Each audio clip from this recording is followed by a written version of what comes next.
Adolescence in a girl's life brings physical and emotional changes that are both difficult and expensive.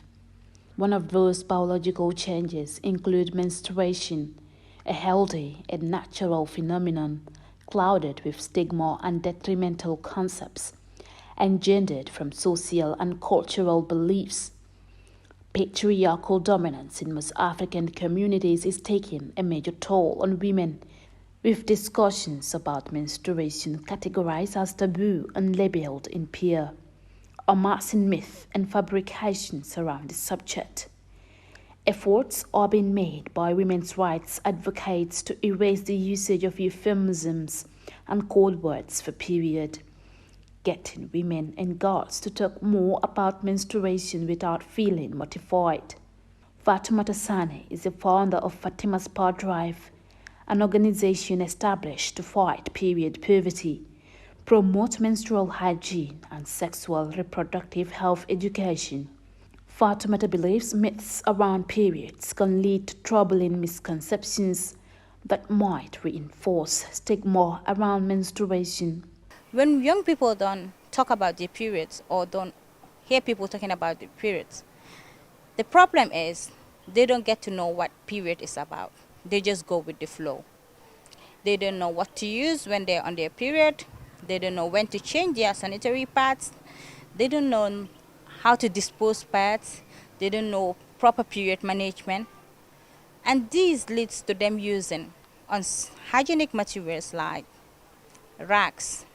She is one of the feminists firmly actuating period conversations online, schools, and rural communities. The backlash she receives for encouraging period discussions never dissuade her drive. Before, you dare not talk about periods outside. When I just started this, I have received backlashes. People telling me like you're hijab, you're Muslim, this is higher, you shouldn't talk about it, you should be ashamed of it. But I never listen to them because I know where I want to be. And when you start listening to people, then you wouldn't go far and you wouldn't achieve your goals. Menstrual hygiene materials are becoming increasingly expensive, making it difficult for many girls to access safe and affordable products in a struggle, leading many to resort to using unsanitary resources. Loka S. Gomez is the pioneer of Project 21. She embarked on a series of activities to address period poverty, a crusade that also seeks to empower women and girls.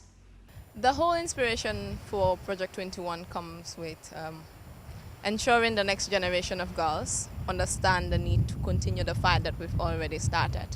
And this is why I dedicated a whole 2 months addressing period poverty, because it is one thing that we always sideline as a community.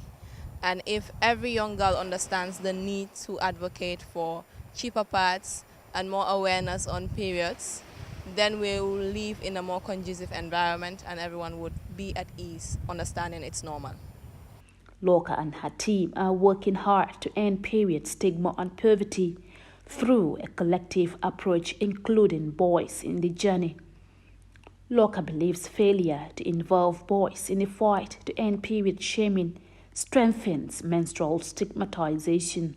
Project 21 does not only stop at conversing with young girls.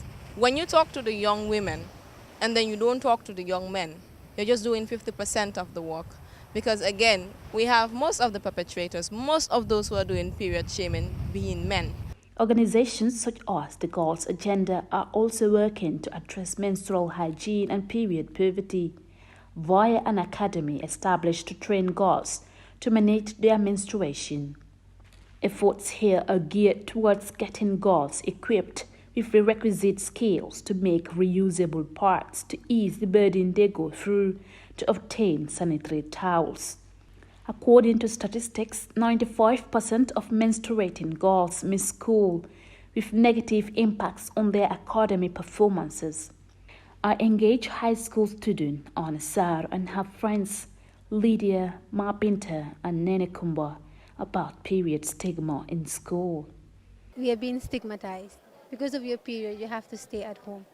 facilities need to be provided and the products too, because you need privacy. Some people have the facilities, but then the privacy comes into contribution, because you having the facility and not having the privacy to change your pad whenever you feel like it. Some schools you just have maybe 2 toilets.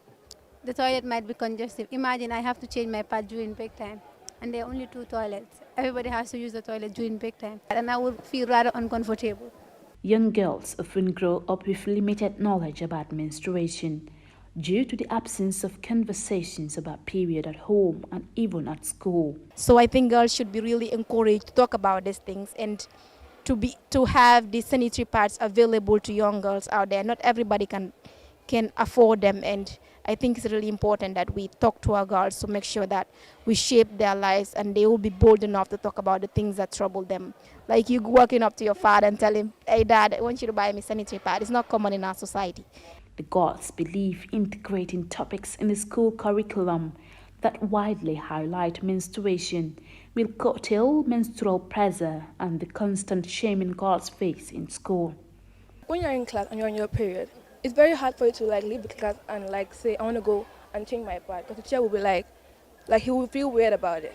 So it's really hard for girls to be comfortable in society, because people usually judge us thinking that we are dirty or we should be different from boys, because boys are more special than us, which is totally wrong, because that's sexism and that's not fair to us.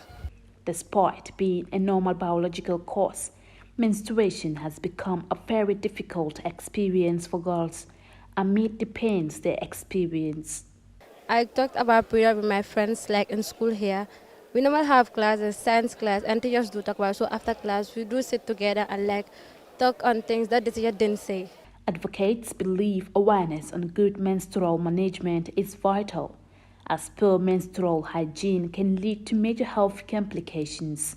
Menstrual hygiene is vital to the empowerment of women and girls, but without significant access to menstrual resources, women and girls have a lot of challenges to grapple with.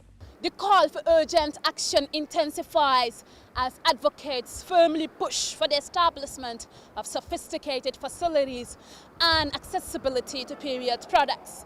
One of the most important goals is to end period stigma, to create an environment that values and supports women to manage their menstruation with dignity. Aminata is Sanyang, GRTS.